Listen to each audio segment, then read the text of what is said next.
증권사의 수익 구조가 과거에는 주식위탁 매매 수수료, 브로커러지 중심이었다면 요즘은 법인 영업과 기업금융, IB 비중이 꽤 높습니다.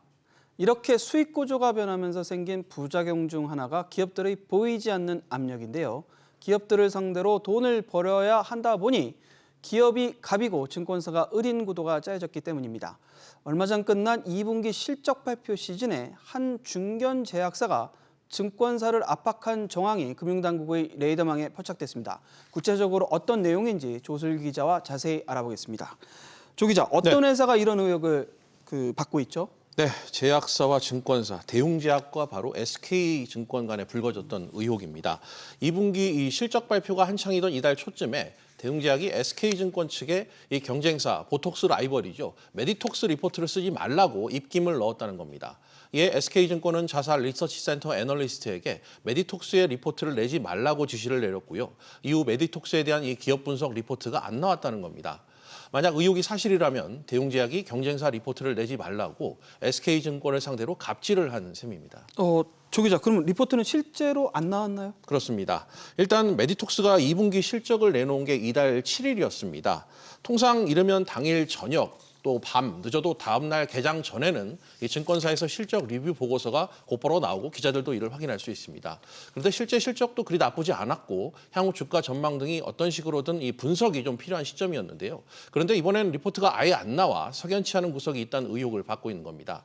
특히 SK증권이 이 메디톡스를 커버하는 유일한 증권사였다는 점에서 이 보톡스 경쟁사인 대웅제약의 입김이 작용한 게 아니냐는 의혹이 이 증권가를 중심으로 퍼지고 있습니다.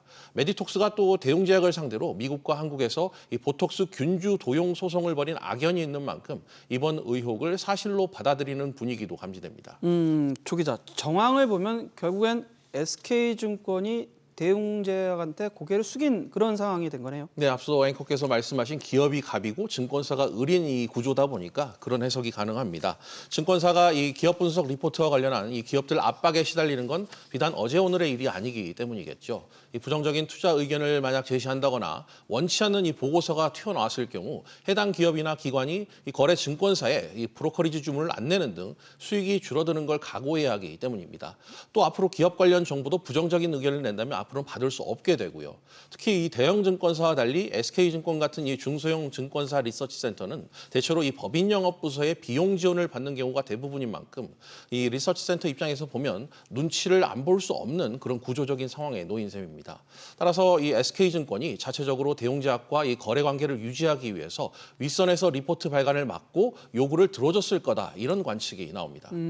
조 기자, 제가 봐도 네. 이 금융당국의 조사가 좀 필요할 것 같은데요. 어떤가요? 안 그래도 조사가 이루어졌습니다. 금감원이 지난 광복절 연휴 기간이었죠. 지난 14일에 SK증권 리서치센터장과 애널리스트를 직접 불러서 면담을 하고 이 사실관계 여부를 파악했습니다. 금감원 금융투자검사국 관계자는 이와 관련해 이번 논란이 불거진 배경은 물론 이 실제 압박이 있었는지 물었다고 밝혔습니다. 만약 의혹이 사실일 경우 이 증권사 리서치센터의 독립성과 직결된 문제이자 이 투자자들이 많이 참고하는 투자 판단 기준을 없앤 행위로도 볼 수 있어서입니다. 자본시장법을 위반한 것으로 볼 소지도 충분히 있다는 뜻인데요. 일단 금감원은 1차 조사를 마친 만큼 이 내부 검토 작업을 거쳐 현장 조사 여부를 결정할 방침입니다. 이제 관심사는 이런 의혹의 당사자들 어떤 입장인가 이게 궁금한데 어떤가요? 당연히 모두 관련 의혹을 양사 모두 부인하고 있습니다. 대웅제약은 현재 SK증권을 상대로 리포트를 쓰지 말라고 압박한 적도 없고 만난 적도 없다는 입장입니다. 자사 리포트도 아니고 타사의 기업 분석 자료를 내지 말라고 요구할 권한 자체도 없을 뿐더러 이 증권사 업무에 관여할 이유는 더더욱 없다는 겁니다. SK증권 역시 이 대웅제약 측과 접촉한 사실이 없다고 부인하면서 터무니없는 의혹이라고 반박했습니다. 그러면서 이 메디톡스에 대한 리포트가 이번에 나오지 않은 것은 대웅제약과 이 소송전이 끝나기 전까지 리포트를 내지 않기로 결정한 데 따른 내부 결정이라고 답변했습니다. 그런데 처벌 잣대가 마땅치 않아서 이 당국의 고민이 깊다는 이야기도 있어요. 맞습니다. 대웅제약과 이 지금 SK증권 간의 불공정 거래 의혹이 이 사실로 드러나더라도 법적으로 취할 수 있는 감독기관의 조치가 명확하지 않아서입니다. 이 압박의 주체가 대주주라면 자본시장법상 처벌이 가능한 반면 임직원의 압박 행위에 대한 처벌 규정은 아직 존재하지 않기 때문입니다. 이 금융투자협회 모범 규정 형태로 현재 이를 금지하고 있는 규정이 있지만 자율 규제이기 때문에 어디까지나 실효성이 떨어집니다. 또 대용제약은 이 금융회사가 아니라 이 처벌 대상에 포함되지 않을 수도 있습니다. 그러나 분명한 건 이 정확한 투자 정보를 투자자들에게 전달하기 위해 나왔어야 할 자료가 안 나왔던 건데요.